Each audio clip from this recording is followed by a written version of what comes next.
No one. What's up, Gator Nation? Welcome into another episode of the Gators Online Podcast. Zach Abolverdi, Nick Torre here, and it is NFL Draft Week. A lot of exciting times, obviously, with that coming up in Vegas. Nick? Yeah, I just had my first Vegas experience not too long ago. I need mine. I think I had enough of Vegas like that. It was a long bachelor party. Did not feel great Sunday night on the red eye back home. And then at least you had a red eye. And then fly from Vegas to Orlando, get there, and then now it's 2 a.m. and I got to drive from Orlando back to Gainesville. Had a lot more fun in Vegas than coming back from Vegas. That's usually how it goes. Yeah. So obviously should be some fun for the Florida Gators. I expect to hear their name called over the next 3 days. Obviously, Kaiir Elam being the headliner. We'll see if he goes first round tonight.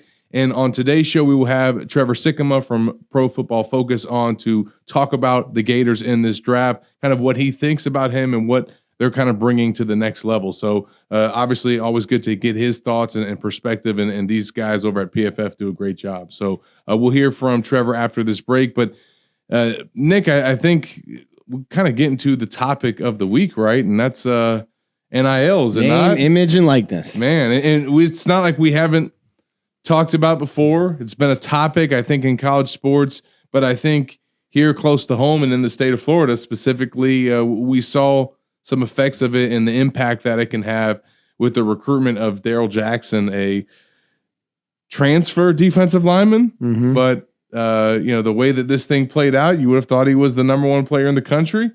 But nonetheless, he was a guy that was actually scheduled to visit Florida this weekend, which was first reported by Corey Bender at Gators Online. Mm-hmm. And if you guys subscribe, you knew that. And then Miami saw that visit was happening, and more specifically, its collective and Ruiz. And then they decided to make a play to offer him an NIL deal that he and I'm sure his family could not resist. And he made no bones about hiding the fact that factored into his decision because he literally tagged Like Wallet in his tweet. Yep. So that's where we're at. And as I mentioned on our message board, fans, and we'll talk about this here in this first segment, Nick, fans can get upset about it all they want, but in terms of how it relates with where this class is at and recruiting efforts so far this year. But I would say that the coaches didn't drop the ball. Ruiz dropped another bag. That's where we're at. Like people that are as wealthy as he is, you're always looking at return on investment. And I don't know what the return on investment for giving a Kansas State basketball player a 2-year, $800,000 contract. I don't know if there is a return on that investment other than you really want to see the University of Miami do well in sports. I don't know. Kind of like you said, it's a Maryland defensive tackle transfer, and listen, he looks the part. 6'6", big kid. I don't know what the return on investment is when you're because obviously something happened. He was supposed to come back to Florida, for a visit this weekend, and something happened last weekend or this past week in the past couple of days that made him say, you know what, not taking that trip anymore. So, with the amount of money he's getting, he probably could have chartered a private flight from Coral Gables to Gainesville and made it a quick trip. So that's kind of where we're at right now. And it was funny. I saw, I think it was Stuart Mandel on Twitter say it's wild, like how blatant the cheating is, but is it cheating if it's not enforced? And if we're not enforcing rules, then are there rules? Yeah. And it seems like Florida wants to play by these, maybe at this point, even self-enforced rules, because the NCAA's washed their hands of it. And they're kind of like, we didn't want this, and now you guys get whatever you get. And it's like, well, you're the enforcement body of this. Well, you saw President Mark Emmert said, I'm bowing out. Yeah. I'm done after June 2023. He's done so many great things. He's vacating his wins is what he's doing. He's not retiring. He's vacating his wins. Well, and I do think that if anything, of all the drama and scandal that's happened with NCAA, this is the thing that drives him out. And I think it's driving a lot of people out of the sport. And there was, a great piece this week about how it's kind of affected coaches' lives. And Just all the demands that come from transfer portal to NIL to roster management to keeping everybody happy. And, we reported that at Gators Online this week about the Gator Collective signing 4 of Florida's top players to new NIL deals the day after they got this $5 million investment from Gator Guard and Hugh Hathcock. And I think that was a huge step in the right direction for Florida and Hugh kind of leading those efforts. And they need more people on the Gator Guard, and they still need to kind of reach a point that they're aiming towards to where they have tens of millions of dollars in NIL funds. And if you think that that's too much or far-fetched, there's already schools that are there. That's just to keep Florida's roster together right now. Per year. Yeah. Per year. That's not okay. We want to go. I mean, Tennessee allocated $8 million to one quarterback in this class. So when people are getting mad, that Colin Castleton's getting an NIL deal or that Trey Dean's getting an NIL deal, every single year, it's not just, other schools coming after a Jason Marshall, a Jervon Dexter, Brenton Cox. There's going to be schools that are going to come after a Corey Collier. Hey, you haven't played yet. We've only been on campus a year, but you were a 5-star. But you were a 5-star. We can get you an NIL deal here. Yeah. You're going to need tens of millions of dollars, 10, 12, 15, $20 million just to keep your roster happy every year. Yeah. And here's the thing. Right now, you mentioned Colin Castleton. He's the lone hoops basketball player that's under contract with the Gator Collective right now. And then there's currently 16 football players, Anthony Richardson being the latest signing. There's 2 more that are coming that I know of. And I think here in the coming weeks and months, you'll probably see upwards of 50 people signed to the Gator Collective because they all need to be under contract. And don't think that Anthony Richardson's re-signing with the Collective is a weird timing. Obviously, they weren't the only school offering him NIL deals. No, let's be honest about that. And I think if Florida wasn't in a position to where they've gotten to the point from fundraising and some of the efforts led by Hugh that they could offer these NIL deals and be in this position, I mean, fans are upset about missing out on Jackson. Imagine how worse you would feel if Anthony Richardson or Jervon Dexter or Jason Marshall were in the transfer portal right now because of offers that they were fielding from other collectives. That's just the reality of the situation. And Florida still has work to do on that front. We'll talk a lot about it after this first break. But I do kind of want to open the show addressing some of these topics. Obviously, we have the NFL draft tonight. So we're going to jump to our commercial. When we come back on the other side, we'll be joined by Trevor Sikkema from PFF to get his perspective on these Gators in the 2022 NFL draft. Hi, Steve Spurrier here. Making a reservation at my restaurant is easier than a Saturday afternoon homecoming game against Vandy. You don't have to call or email. Just go to spurriers.com, hit the reservation button, pick a date, number of guests, and a time. It's so simple, I can do it. In fact, I just did. Maybe I'll see you tonight.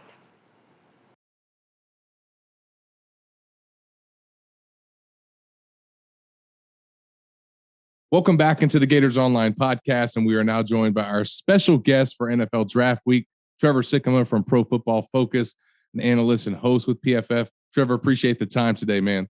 Yeah, appreciate you guys having me on. Yeah, absolutely. This is noted Gator great, Trevor Sikkema. Let's have to mention that. We got all the Florida fans excited about this one. So this is obviously, Trey, your favorite time of the year, but maybe in some ways your least favorite time of the year because you're super busy. What's it been like, first of all, just kind of getting ready for the draft at PFF and everything that leads up to this day? No, man, it's the favorite time of the year. No doubt about it. Sleep is at a premium these last couple of weeks, just getting ready, being ready for everything. Fortunate enough to be able to host the draft show that we're going to have all 3 days over at PFF. So I'm very, very excited for that. But a lot of preparation, getting to know a lot of these names really well, finalizing my own big boards, my final mock drafts, all that kinds of stuff. But this is why I do it. This is why I love it. Having this kind of job, working with these kinds of people, it's a great company to work for at PFF. We have so many different resources and tools and everything, man, that just helps me do this job, and it makes it even more fun for me. So it's been a lot of fun over the last, not just couple of weeks or couple of months, but really going back into the season as well, watching these college players, see how they've grown over the last couple of years up to now, becoming draft eligible, going through this process, man. It's always a blast. I love learning how guys have grown, where they've come from, their backgrounds, their stories, and then, them eventually becoming pros, which we're going to see later this week. So it's exciting times, man. No doubt about it. And then obviously the headliner tonight for Florida fans is Kaiir Elam, a guy hoping to hear his name called in the first round. He's obviously been, I think, a player that NFL coaches and scouts have been eyeing for a long time, as have analysts like yourself. What has he done, Trevor, to get himself to this point where he's, obviously in the first round conversation, and kind of what is he bringing to the next level?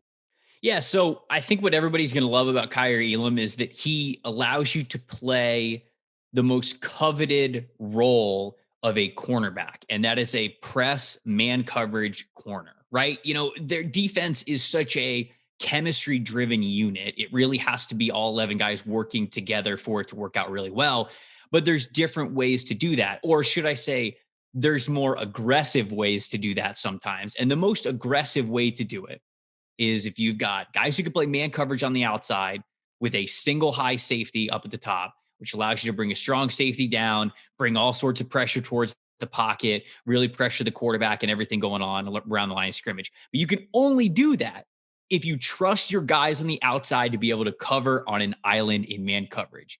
Kaiir Elam has that kind of ability. He has that kind of mentality. He has that kind of confidence. And that's what teams really love about him. He's got the size. He's got the athleticism. His 40-yard dash was really great to see in Indianapolis at the combine, because that was a big question mark around him. The other thing that I think really is holding him back from being a surefire top 20 pick or somebody that would be picked in the top half of the first round is, he is a little bit grabby, and he draws some penalties here and there. He's got to get that cleaned up, because it only gets more difficult in the NFL to hang with those kinds of receivers that are bigger, faster, stronger. And then, you see a little bit, this is natural, but he's a taller corner. So he is high-waisted, if you will. He's got longer legs. And so sometimes it takes him a little bit longer to turn those hips and flip and really put the foot in the ground and stay with guys and stay in the hip pocket, like you would see with corners who are maybe more 5'10", 5'11". It's a little bit easier for them just because their bodies are more compact. But all of those things is kind of like, look, you want the guy to be aggressive, so he's going to get his hands in there. He's going to have hand usage. You're going to have to live with some of the penalties, and that's fine. And then if you want a bigger, longer corner, yeah, they're probably going to be a little bit taller, and the hips are going to flip a little bit slower. So it's nothing out of the ordinary. It's something that I think when you look at the good in his tape and what he brings to the table, that tells you he's got first-round ability. But we'll see. First round, second round, I know he's a top 50 guy for sure. We'll just have to see where he ends up going.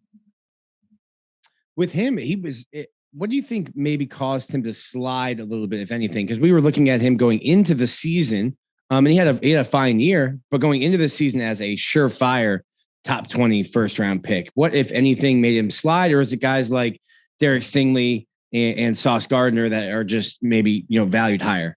Yeah, I think it's a little bit of both, but I'd say the latter goes heavily into it, right? If Sauce Gardner didn't have this incredible rise over the last 2 years, I think we'd be talking about Kaiir Elam a little bit more in the top 20, just because we know teams are going to covet this kind of corner. But with Sauce there, Derek Stingley, obviously everybody knows the ability that he has. Trent McDuffie playing extremely well out at Washington and people paying attention to his film. Shoot, Trent McDuffie's teammate, Kyler Gordon, being in the conversation as well. Andrew Booth is also there, the talented corner from Clemson. And so there's just a lot of guys to talk about, to potentially choose from in this class, that I think Elam's name gets a little bit lost, because you do have to kind of get over some of those negatives that you saw, right? If he's getting too many penalties in college football, a lot of people worry about whether or not he can hang with these receivers at the NFL level. They go, okay, well, if he had too many penalties in college, what's that going to be when the receivers get better, when they get more technical, when they get quicker, faster, all the stronger, all that kinds of stuff. So I think that that's a little bit of a worry with him, and why his name is sort of cluttered with what would be that second tier of cornerbacks, instead of maybe more at the top where we saw him go with super early mock drafts as a top 15, top 10 guy. I think that that's probably the main reason why you see him a little bit lower. And then obviously looking at some of the other Gators that expect to hear their names called, Trevor, different drafts have either Zach Carter coming off the board after Elam, or some have Damien Pierce coming off the board after Elam. Which guy do you think will hear their name called after him? I think it's going to be Damien Pierce. it all depends how this running back class goes, right? Like if there's a chance we get a running back in round one, like if Breece Hall, who we expect to be the top running back off the board, if he goes in the first round, then that kind of accelerates how quickly running backs are going to get picked after him. Sure. Right. Because if he goes in the first round, then all of a sudden a running back needy team at the top of the second, they're going to want to jump all over Kenneth Walker. And then if both of those guys are off the board, well, then it becomes a big preference of who you like. And I think a lot of teams are going to love Damien Pierce. I mean, shoot, you guys covered him throughout his whole Gator career. Who doesn't love Damien Pierce? When the guy walks in the room, he lights up the room. He's so charismatic. He's so honest. He loves the game of football. His tape is fantastic. I think he was underutilized at Florida. I think a lot of people would agree with me, but that also means that he doesn't have those tread on the tires. And this is a power back, determined back who went into Mobile, Alabama at the Senior Bowl. And, there was a moment where the end of practice, the coaches like to do one-on-ones, one offensive player, one defensive player. And it's almost for bragging rights for the practice, right? Day one, they had an offensive tackle. They had Darian Kennard go up against Jermaine Johnson, and Jermaine Johnson got the better of him on the defensive side. Day two, they had Damien Pierce go one-on-one with Appalachian State linebacker DeMarco Jackson in a pass blocking drill. And it is one-on-one. Jackson went straight at him, and Damien Pierce stoned this dude straight up. He tried to counter him. Damien Pierce mirrored him perfectly, wouldn't let him go. The offense goes crazy after that because he wins the rep. And that's what you're getting with Damien Pierce. You're getting a determined runner and a determined football player, not just with the ball in your hands, but also doing all the dirty work too. And I think that's the kind of stuff that's going to stand out on a big board of hey, if we can't get Breece Hall or Kenneth Walker, give me this guy. Let's go get this guy. And I think there's going to be enough teams that are going to think like that of Damien Pierce, where I believe he'll probably be a late day 2, maybe early day 3 pick in the 3rd or 4th round, where Zach Carter could still be in that range as well. But I got a feeling that Damien Pierce is going to be picked a little bit ahead of him. And I'm not sure if this helps or hurts his draft stock, but after a game at Florida, he told us how they grew up hunting hogs in Georgia. Not with guns, just with knives in their hands. So that's the kind of person that Damien Pierce is. 8 years old, 9 years old, running around in the forest, hunting a hog with a way more knife. active than you. Yeah, I was playing baseball. I was probably playing coach pitch at 8 years old, and Damien Pierce is hunting a hog with a knife in his hand. Gangster. We're built differently. That's it, though. That's the only thing. Other than that, you and Damien Pierce very similar. That was really the only thing that was holding you back from us talking about you as a potential second round. Yeah, I think I took a knife to a baseball one time just to see what was inside of it. So maybe even not too far off. Just wasn't challenging enough. Yeah. Well, obviously, Trevor, I think, Zach Carter was looking for a challenge by coming back this past season. He's a guy that could have turned pro after the 2020 year, came back and improved his numbers in a lot of spots, but also kind of settled in at one position. What do you think, the NFL holds for him, and what do teams like about his skill set? Yeah, and you talk about him kind of honing in on one position, but honestly, I think versatility is his biggest strength at this point. He's got so much. Yeah. He's got such a great background at so many different spots along the defensive line. And, before I was working for PFF and covering things nationally, I worked at the Draft Network, but I also worked at Pewter Report down in Tampa Bay. And I got to cover that team as a beat reporter there. And I got to interact with a lot of coaches, head coaches, assistant coaches, everything. And, the more I talk to them about trench play, the more it's like, hey, until you learn or until you earn a starting spot at one place, either as a 3-technique defensive tackle, a nose tackle, an edge rusher, something, until you earn a starting spot at one of those, we want you to be able to come in and be a rotational guy at as many spots as possible, because we never know who's going to go down. We never know who's going to get gassed, who needs a break at the 3rd quarter or whatever. And so the same can be said with offensive line as well. Zach Carter presents a team with that versatility, and I think that's going to be his biggest strength. Now, I think it'll kind of vary from team to team, who wants him more as a heavier interior guy, or who might want him to lose a little bit of weight, see if they can up the speed a little bit, have him more full-time out on the edge. It just kind of depends where he ends up going, what scheme, what coaching staff wants that from him. But that allurement I think casts a very wide net for him. It's not like there are only specific teams. Like there are a couple of guys that, for example, Nick Bonito is a guy from Oklahoma who a lot of people talk about in this draft class, right?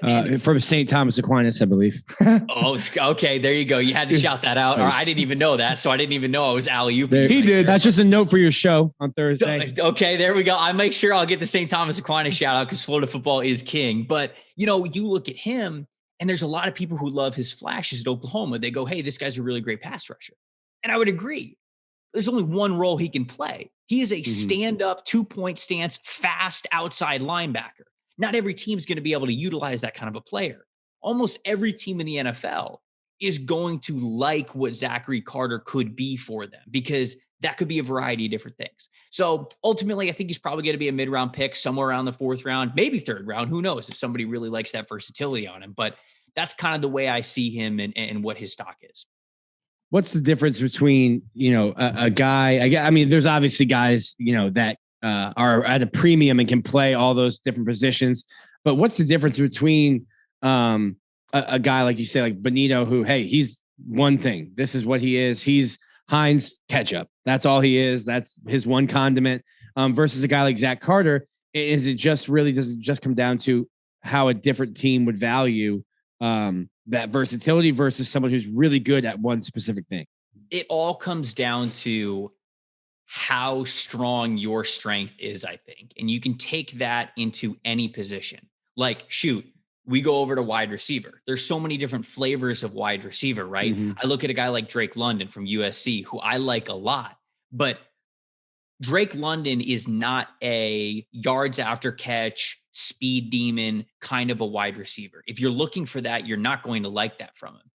Drake London kind of does one thing really well, but he does that really, really well, which is why I think that he's still a 1st rounder. He is a contested catch alpha when the ball is in the air. He turns 50-50 balls into more 80-20. He's been unbelievable at that every phase of his career with that basketball background. And so you look at that and you go, yeah, okay, he's a little bit more one-dimensional, but that one dimension, he's incredible at. He's elite at. So that, I think, the measure of how strong a strength is matters a lot to players that maybe aren't as versatile.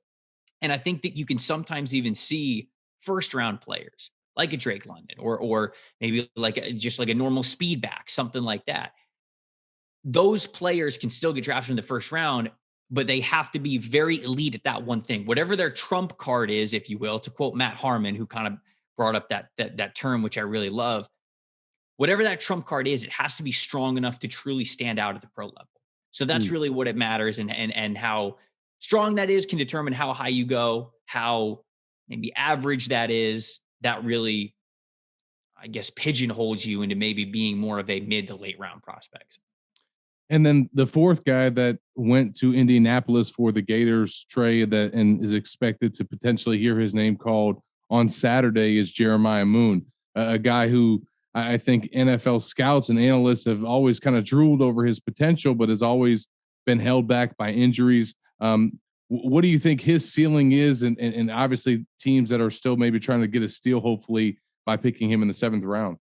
Yeah, or maybe even higher. Right. I think that he has a chance to go a little bit higher, right? He played a different position this past season out of a necessity. And so I think that he's going to be more of somebody that teams want to play on the edge because what he brings to the table is that ball of clay of athleticism, right? You don't know what the ceiling is with this guy, but you hope it's fantastic. He just really, again, needs to kind of get in on a singular role with the team. And he's going to be, I think, more of those streamlined guys who he is an edge rush kind of a player. You're going to want to be getting the most out of his athleticism from a speed perspective, probably. And you're going to want him to attack the line of scrimmage a little bit more than you're going to want him playing off-ball linebacker roles. And so you just didn't get to see a lot of that recently from him. And I think that's probably why the height for him isn't great. But I think he's a draftable guy. I really do. Because I think that he's got the traits that a lot of people like and that a lot of coaches are going to want to develop. That's what you do. You take a chance on these guys. Maybe you stash them on the practice squad for a couple of years, or heck, maybe even those athletic guys can really stand out on special teams. They can start making the 53-man roster and maybe contribute for you enough in the preseason, late in games, giving you good rotation. And that's kind of what I see from Jeremiah. It's just, it's been, I think his position in the NFL is going to be as an edge rusher, and we just didn't get to see that a lot this past year. So I think that it kind of hurt his hype in that way, but that's how I think the NFL is going to see him. Yeah, and Florida moved him to middle linebacker out of necessity after Ventrell went down. So he's kind of stuck there.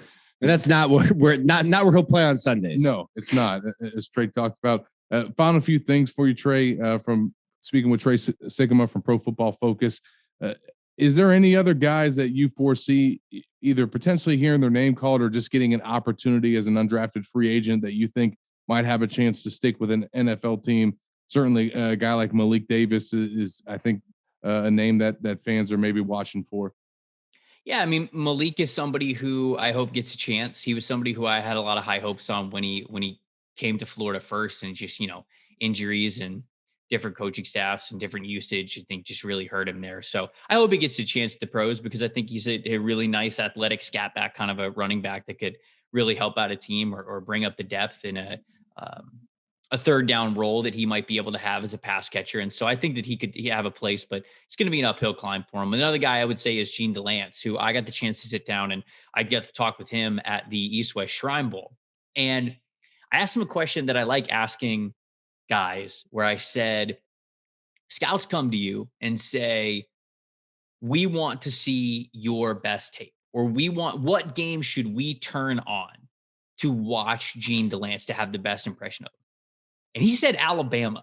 And I was like, against Will Anderson? Like, are you crazy? Like, nobody's saying go watch the tape of me versus Will Anderson. Nobody's saying that. And I said that to him in the interview, and he kind of laughed, and he's like, look, Will obviously got the better of me. And sometimes those Alabama defensive linemen got the better of me, but I also got the better of them. And there were reps where I beat them on certain reps, or I stoned them on a speed rush, or I didn't let them hit an inside move. And he said, that's the one where I would want scouts to go see, that I can hang with the best competition. Work with me. Let's get some coaching down. Let's get some reps under my belt at the pro level, and I can become a good player for you. So I love that answer. I love that approach. This is a guy who understands what his stock is. He's probably going to be a lower draft pick, maybe an undrafted free agent. But that kind of work, that kind of mentality, I love to hear. And so I think if he kept that kind of perspective throughout his interviews and throughout the draft process, I think the teams are gonna like this guy, and he's gonna definitely make some camp for sure. I would have told you to watch my FAU film. Go back when we played North, Southeastern, Westerly Tech, and I had a great game. Great game. Go watch that one. And I will say, to his credit, man, he really improved from 2020 to 2021. So, well, listen, before we let you go, at the end of the day, you are Tampa Bay Trey, as we all know. We cannot let you leave before getting some Kyle Trask talk from you. Obviously, Tom deciding to come back has delayed the inevitable, as we all know. But what do you think of Trask? As a Dolphin fan, I don't think Tom Brady's ever going to retire. Tom Brady's going to play until I die. Well, I hope, because it's just going to be in Tampa. Stop it. But whenever he does, is Kyle Trask going to be ready to take the reins? And what is kind of you've heard or some of the things that you've uncovered in his first year in Tampa? So I'm gonna be honest with you guys. I loved Kyle Trask when he was at Florida. I was one of those guys who I wanted him to play over Felipe Franks, like even early on, even the early stages when Felipe had just started. I thought that Kyle Trask had the more accurate arm. I loved what he was able to do with touch passes, how he saw the field. And I understood that he wasn't the most athletic quarterback in the world, but I love what his arm was able to do. We were able to see that in that last year with Florida having that prolific offense with him as the quarterback. But I was extremely shocked to see the Bucs pick him in the second round, especially because Brady was on the team at the time and you were in a winning window with Brady on the team. Why did you spend a second round pick on a guy who, best case scenario, does not play for you, doesn't play for you for the next 2 years? And the thing is, guys, it's not that like they drafted him in the first round. They don't have the 5th-year option on him. So he's a rookie last year. He doesn't play. He's not going to play this upcoming year for sure, because they brought Blaine Gabbert back as well. They've got that veteran experience. He's not going to play then. Best case scenario is He plays for the first time in the third year of his rookie contract, and there's no telling whether Brady will hang it up next year because he played at an MVP at his level this past year, and they like what they have in Blaine Gabbert. And so I don't know how much Kyle Trask can show you while not playing football that you would want to go to him without a doubt next year. So it's just, and Kyle Trask a fine quarterback. The fit in Tampa, the timing never made any sense for me. And I don't know if he's ever going to be the Bucs starting quarterback because of the awkward timing. I think that he might, you might have to go somewhere else for that. So I guess we'll see. It's going to be interesting, but it might be up to Tom.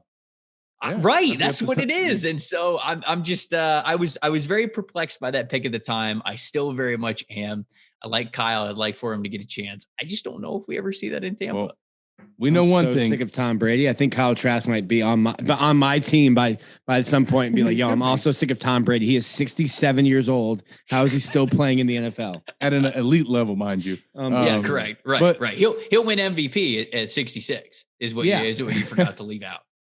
Hopefully he goes, the other side of the hill is at 67. Then maybe the Dolphins can finish second behind the Bills in the division. We just know that Kyle Trask has no problem with the backup role. He totally can handle that and not create any locker room drama or quarterback controversy. Sure. Happy to be here. Real quick before we let you go, Trey, Cadarius Toney. What do you think of him and what is it going to take for him to kind of find his groove in the NFL? And is the trade talk real? Yeah, I think the trade talk's real. I think that they certainly, I don't think it was fabricated that they made some calls about him, but I don't think they're imminent to trade him. I don't think it's like dire, but there were talks of Cadarius Toney and like, hey, this is one of the most unique athletes in the draft, but not every team's going to love him with how he interviewed. And look, I always hate saying that stuff because I've never met him.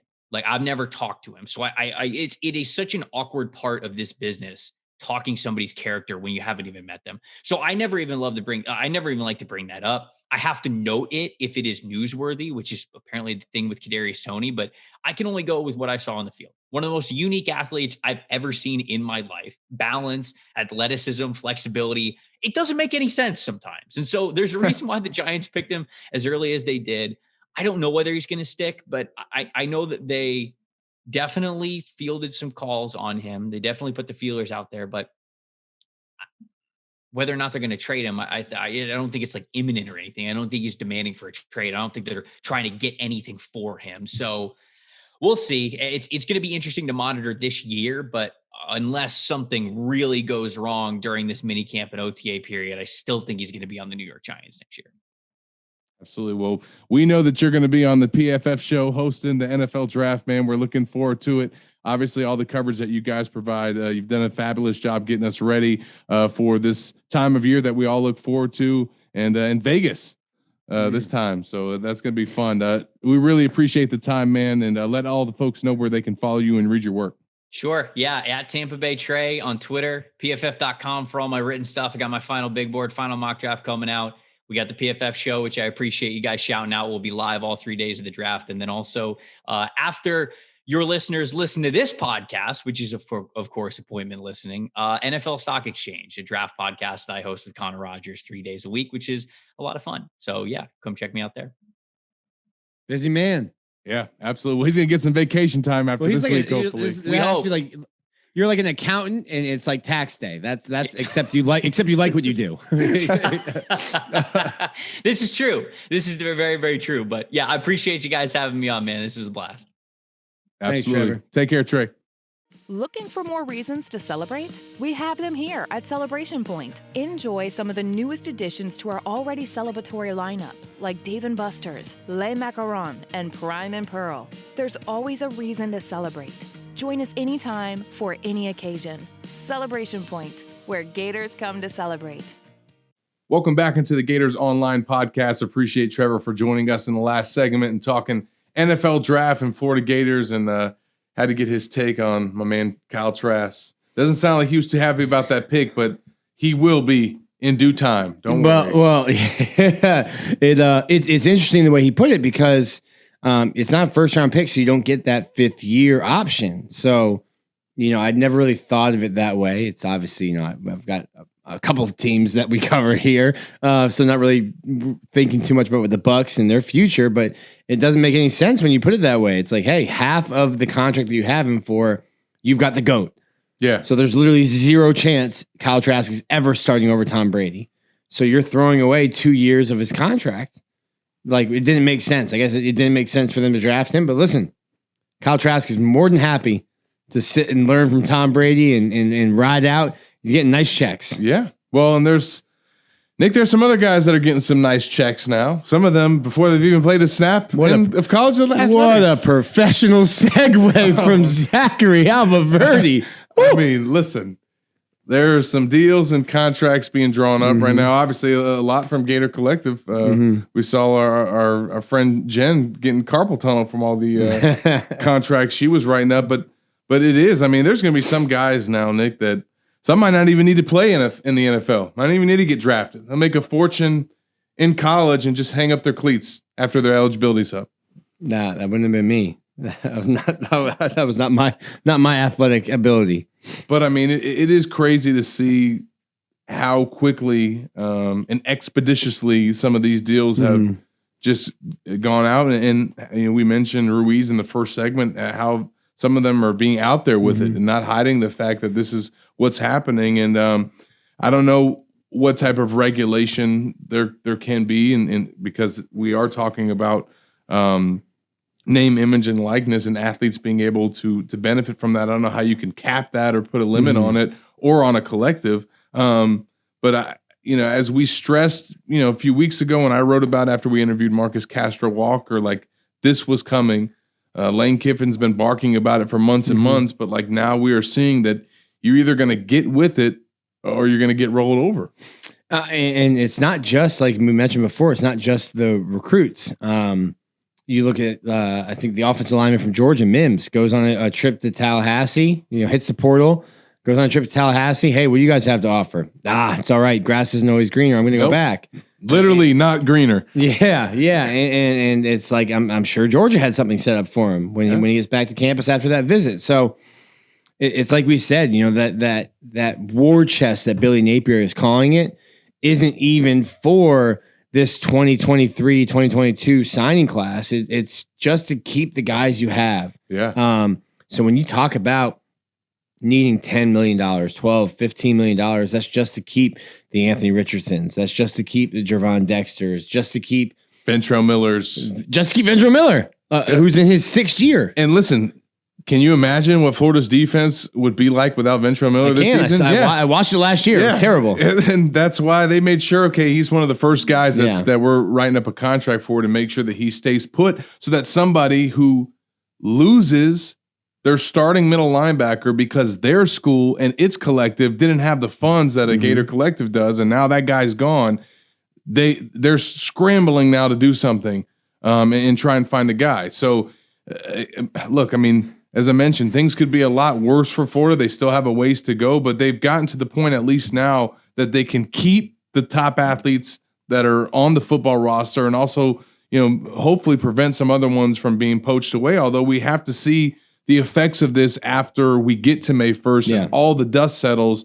and we see where all the guys go from all the colleges around the country. Because we're sitting here and right now only Chris Howard has transferred out, and I'm looking at my scholarship chart, and I know everyone at Gators Online wants me to update that. I'm like, after May 1st, I will update who's left, but Florida's still over 85 guys. So like Billy Napier says they want to be active in the transfer portal. Very aggressive was I think the words he used. And right now you can't be. Like, you have to get some guys to transfer. And May 1st is the deadline to be eligible to play a fall sport. That's not just football. That's soccer, volleyball, any of the sports. You have to be in the portal by May 1st to be able to have eligibility to play in the fall. So I'm looking at Florida's roster, and I'm like, if you're going to be aggressive, you got to lose like 10 guys. Yeah. I wonder if there are some that have already made their decision. Is there guys that are trying to make reservations before they go officially? Are there some guys that are waiting for finals week to be over and just let the semester in?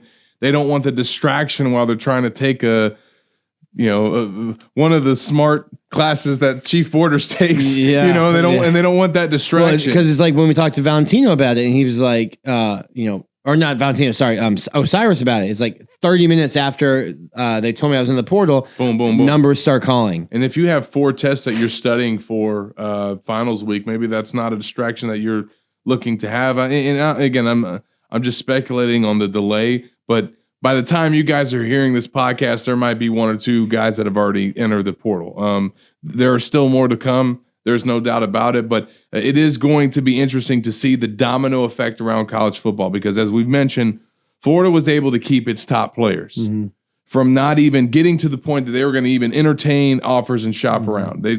We're happy with what you guys have offered. From a collective standpoint, we're staying put. And make no mistake about it, teams were interested in Anthony Richardson, and Javon Dexter, or Jason Marshall. Like, and that's Florida, not to say they were looking to walk, but they would have gotten offers. There's no doubt about it. And that's going to be the new reality. And Billy Napier, I think, has called it free agency. And I think that's kind of what we're getting towards. There's going to have to be a market correction. And the way, maybe, I don't know, maybe a salary cap. But here's the thing. Florida kept its top players. There's going to be several dozens of schools across the country that will not be able to because they don't have a collective or they don't have UF boosters. They don't have a Hugh Hathcock that's going to come through and raise $5 million. So when some of these programs, this comes up, they're going to lose their top players. And then there's going to be a domino effect from that because now they're scrambling. They're trying to, upgrade the talent on their roster because of the losses that they just incurred. You're going to go now and look at Florida, look at some other schools that are Power 5 programs that have guys that are backups or guys that were 5-star recruits like Corey Collier that you mentioned that are going to say, hey, you're not getting an opportunity to start. We just lost some of our top guys in the portal. You can come here and start for us. Sure. And there's going to be some that take them up on that. So it's not necessarily just the top guys. It's the backups. It's everybody on the roster. That's why Florida, the Gator Collective more specifically, is hoping to have 50, 60 athletes and why you need to have all of them signed. It's not just, we're just going to sign the top guys. No, you need everybody signed. You need to make sure that you have a situation set up to where all these guys feel like they're getting NLI opportunities. They're having opportunities to profit and make some money and that they're not going to go look around for somewhere better to do it. Yeah, I think there might need to be a market correction just in terms. So the way the contracts work is, let's go with John Ruiz and the Kansas State basketball player because it was reported that you get a car and you're getting $400K a year. He's not going to get a check every other week like you would if you had a regular job. You have to do things to earn that money, whether that's the Gator Collective has those Spaces events on Twitter that the guys participate in, autograph signings, meet and greets, the podcast, coming on the podcast, things like that. You have to earn that. And like, how much stuff do you have to do to earn $400,000 as a student athlete when it's supposed to be fair market value? You're not getting $50,000 to be on a Twitter Spaces for 2 hours. That's not fair market value. So I think there has to be some kind of regulation into it because, I'm all for the players getting paid, but like, NIL is not supposed to be to get players to sign at a certain place. It's supposed to be profiting from your name, image, and likeness. Not here's $800,000. Please come play for the school. Or $8 million. Yeah, that I enjoy rooting for. Yeah. And then what happens if that kid, I forget his name, the kid that goes to Tennessee, I probably can't pronounce his name either, that goes to Tennessee for $8 million. What if he wants to transfer 2 years in? Yeah. Well, what's the language in that contract? Yeah, if he's not happy with it, he ends up not being the starter. Yeah. Imagine that. What if he transfers to Georgia after a year? Is Tennessee's collective still paying him to do or did they overpay? I don't know. I would like to see the language in some of these contracts. But yeah, we're in the wild, wild west right now. We are discovering new lands, and there's not an established government or law-abiding, or any law that we're following right now. So it's uncharted territory, and I think pirates like John Ruiz are kind of owning the sea right now. Yeah, and I think it's important that Florida's has made the progress that it has. With guys like Hugh Hathcock and the other folks that have put up, the $1 million to get there. Florida still has a ways to go. I think that, and they've been at the forefront of it. I heard Darren Heitner come on Stadium and Gale with you guys and mention when Silk asked him at the end, where would you rank Florida? And he said near the top. Or I don't think that's they're there yet. I mean, Tennessee literally offered a guy an $8 million contract. Now I know that they don't have all that money there probably, or maybe they do. But that's kind of the ballpark that they're trying to be at. I think, but is that their whole budget? Did they put their whole budget into one player? But you have a crazy billionaire in Coral Gables just throwing out millions of dollars. There is schools right now that have over 10 million in NIL funds for sure. Yes. So Florida's not there yet. Although I will say they can get there. Mm-hmm. They are absolutely capable of being one of the programs in the country that has 10 to 20 million in NIL funds per year for its athletes, not just football players, for its athletes. And if you think that that's far-fetched or that Florida can't get to that, think again. Look at all the donations that have happened just in the last 5 years for what Hugh just put up, the $12.6 million donation, the coaching buyouts, the facility upgrades. There's a lot of guys that are donors that have the money. I just think they've spent a lot of it in the last 5 years. A lot of buyouts. Yeah, a lot of buyouts. Imagine if the gentleman that helped raise money for Dan Mullen's buyouts, if that $12 million was actually going to NIL instead right now, if it was going to the Gator Guard and you had $17 million instead of $5 million in 72 hours. So Florida has donors and boosters that are capable of doing. I think it's just a matter of them getting on board. Stop firing coaches. Yeah, them getting some time to catch their breath on all the money that they've spent with the new facility, the complex that's coming out. It's a lot. Well, here's an interesting question. When does it's been a facilities arms race for so long? I think there is going to be some cannibalism at UF. Hugh Hathcock donates $12.6 million to Gator boosters. That's not going to NIL.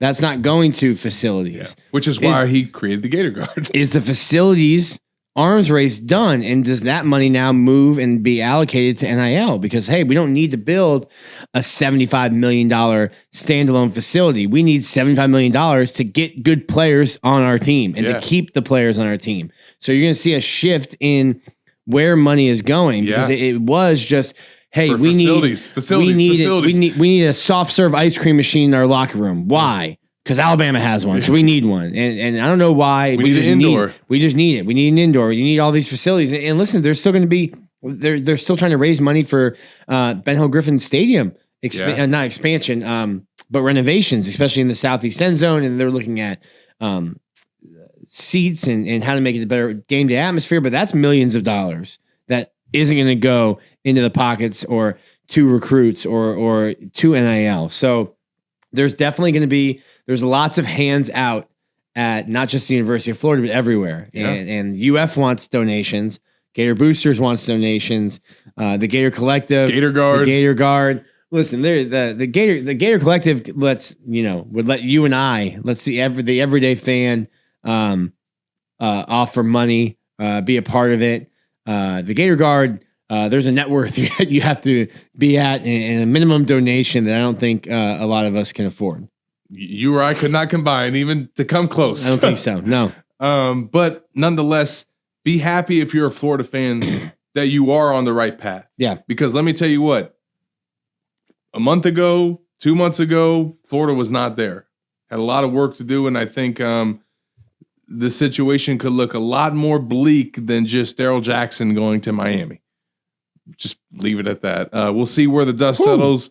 People are in their feelings, though. Man, you would have thought that Kayvon Thibodeau just decided to go to Miami over Florida. But again, we'll see where all the dust settles. Florida does have another transfer that's scheduled to visit this weekend. The Arizona State receiver, they're definitely looking to add some speed to that position. So he's a guy that could potentially be another guy for them in the slot. So we'll see how that trip goes this weekend. And any other transfers that either enter the portal from Florida or any guys that come onto Florida's radar as more guys start to put their names in the portal. So busy week ahead, and I think once May 1st gets here, we'll have a better, clearer picture of where Florida's roster's at. Yeah. It's kind of just been waiting for the shoe to drop all week. And it's just hanging in midair. It is. And obviously, I think a lot of Florida baseball fans are hoping that this team can, get some things going, get a shoe to drop, so to speak. Yeah, this is the worst SEC start the Gators have ever had in Kevin O'Sullivan's 15 years leading the program. So not a banner year. A lot of what happened in college baseball was when COVID happened, it canceled the season in 2020, 16, 17, 18 games in, depending on what team you were. Everyone got a blanket free year. So college baseball the past 2 years is a lot older. 6-year guys. I mean, Florida has Garrett Milchin, who was on the 2017 team. He was on the national championship team. He's in his 6th year already. Crazy. He's finishing his second Masters. So shout out to Garrett Milchin. He could even come back. He hasn't even used his COVID year. He's used 2 medical red shirts from having Tommy John twice. He might be Professor Milchin pitching next year for the Gators. By being with me. Yeah, Professor Abolverdi and Milchin. So Florida didn't change their philosophy. They've really only gone to the portal one time. They hit on the portal with BT Ryapel this year. He's been their starting catcher and one of their best players, but they stuck to their formula, and that's recruit as well as we can in the high school ranks. And Florida had the number 1 recruiting class last year. It was a really big freshman class, and I think you're seeing Florida being young. The Tennessee team, I'm going through their roster, and it was senior, junior, senior. And I'm like, Florida has 1 senior on the roster, and that's Garrett Milchin. The only reason he's there is because he's had Tommy John surgery twice. So I think you're seeing a young team, but still, it's no excuse. But at some point, they got to start winning. At some point, a guy like Blake Purnell, like, hey, you might be a redshirt freshman, but you've made 26 appearances. You're not a freshman anymore. Like, you have the experience. So using the youth can't be that excuse anymore. Right, basically, Florida is at 6-12, 4 series left. So you have 12 games left. I'm going through all of the close calls. In 2013, they won 14 games, barely made the NCAA tournament, went 0-2 in the Indiana Regional. 2019, had the worst trip of my life to Lubbock, Texas. Lubbock is not a place you need to be or you want to be. No, no need to ever go back to Lubbock. And unlike Vegas, you didn't have a good time. It wasn't bad. It was just there's no easy way to get to Lubbock. I looked at like 5 different airports, and all of them are 4. I think every airport is 4.5 hours away from Lubbock. and listen, the journalists don't have like flying into Lubbock money, so I had to fly in and then drive 4.5 hours to Lubbock for that. And then Florida goes 1-2 and gets bounced out of there. That year, I think they won 13 SEC games. That's the number that they have to get to. Lucky number 13. Lucky number 13. And sure, I mean, I could point to a handful of games that if 1 or 2 plays, 1 or 2 pitchers go differently, Florida is, 6 games better. Mm-hmm. We're talking about a team that's, 12-6. They definitely should have won on Sunday. Should have won on Sunday. You're down to your final out, up 3 runs, and you end up losing. I was that game. in the stands as a spectator. I thought my undefeated streak was going to continue. Did not. I found out that it was only a midweek streak. Only a midweek streak, yeah. as Nick predicted all along. So we could not have predicted after hiring 2 coaches, 3 technically, that Scott Strickland would be once again looking for another one to hire, but he's back on the market as after 1 season, he has dismissed Florida soccer coach Tony Amato on Wednesday, citing his inability to kind of build relationships with the players and work well within the program. So he is once again going through a coaching search. I really like Scott. Done a lot of introductory press conferences. He has. He's done a lot of introductory press conferences, and I joked with him about that and said, hey, man, I want to stop going to these. I don't know if I'll be at the soccer one, but it is another one. It is. So, I mean, I think that obviously that's something that he's going to have to now shift his focus to. Fortunately, spring is now over with, and, it's not easy to replace a legend in Becky Burley, and we're seeing that now. And obviously got to get somebody in there that's going to create the right culture. Maybe that was the strategy. You never want to be the guy that follows the guy. You want to be the guy that follows that other guy. Yeah. And Scott was just like, hey, let's make a really bad hire after Becky Burley, and then we'll make a good hire after that, because then that person's not following a legend. He's following the guy I canned after a year. Yeah, I don't think that was a strategy. Okay, I'm just just spitballing here. Maybe it could have been. I don't know if it was, but it could have been. Yeah, well, we'll see what Florida's strategy is going to be transfer portal wise, and not just obviously Billy Napier, but Todd Golden and his staff staying busy trying to close out their final 2 spots on the roster. So we are tracking it all at Gators Online. Make sure you guys stay locked in to all of that. Corey Bender's recruiting updates. We'll be back in here next week. Appreciate Trevor for joining us to preview the NFL draft. For Nick Del Torre, I'm Zach Abolverdi.